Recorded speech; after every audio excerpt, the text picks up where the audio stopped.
So if you follow me on my Instagram, you'll have seen a post a few months back of some plywood and 3x2 timber I managed to salvage from packaging cases at my place of work.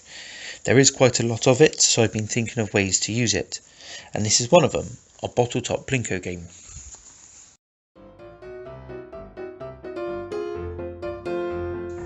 So I started off by setting the table saw fence to 25mm. I then cut down the length of the 3x2 so that I could get 2 lengths of 25mm out of it.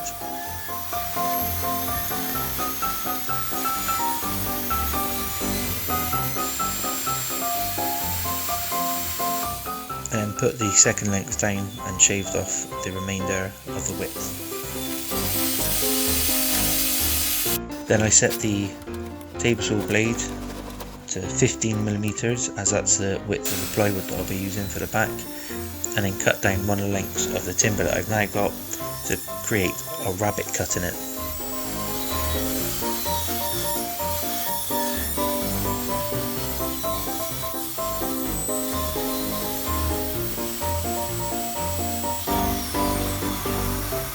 Once I had the wood cut to what I wanted, I then set up this sliding miter gauge fence, which is an absolute fantastic addition to this saw, and I started cutting the sides. The sides were cut to 380mm.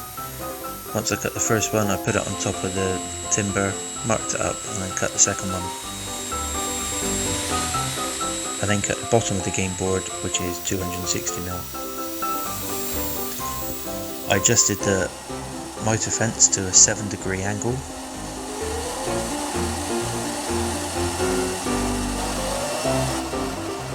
When you line these two bits of wood up to cut them at the same time, the rabbit's got to be facing each other so that you get the angles sloping back.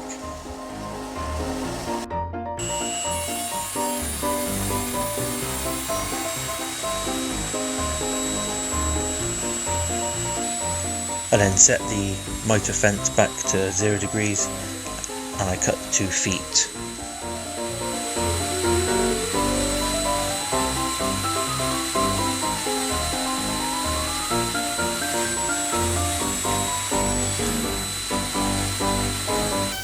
And I gave it all a really good sanding, which gave me an opportunity to use my new Zito random orbital sander.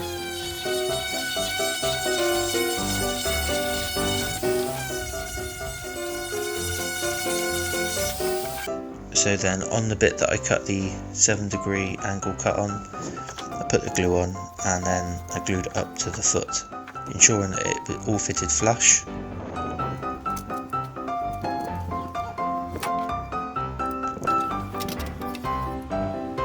So whilst it was all drying up, I put the table saw fence back on and cut the plywood to the required size.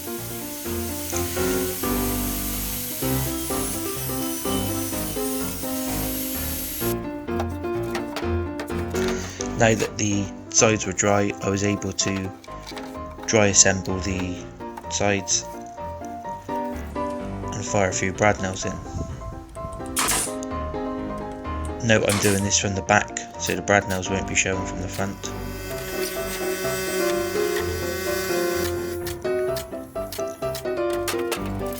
Then I attached the bottom piece.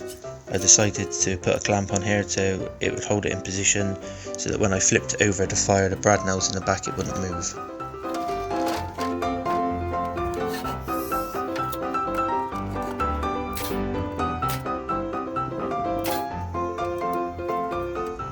And then I put 3 brad nails into the sides just to hold it all in position, stop it twisting. I measured up to find the middle of this board, and using a pre-marked piece of scrap, I marked on the positions that I wanted to put the middle set of nails in.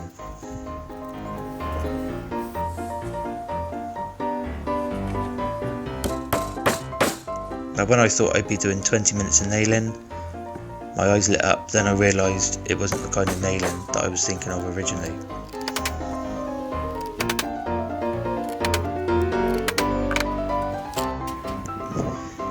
So when you come to do the neck shroud, the nails need to be in a different set of positions.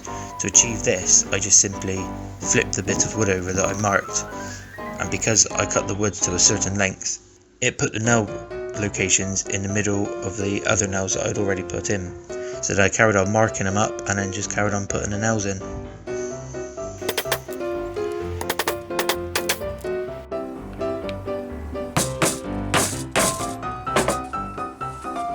Using one of the offcuts of rabbit cuts, I sanded them down on a bit of sandpaper that I had, and I used these for locations at the bottom of the board. I went and glued them on, and then whilst they were gluing, I cut a piece of perspex that I had lying around in the garage from my sticker wall. So this is a little bit scratched, but as it's just using up scraps, I'm not too bothered. I then went ahead and drilled some holes in the perspex and screwed it all into position. The project was now completed, and this was the final result.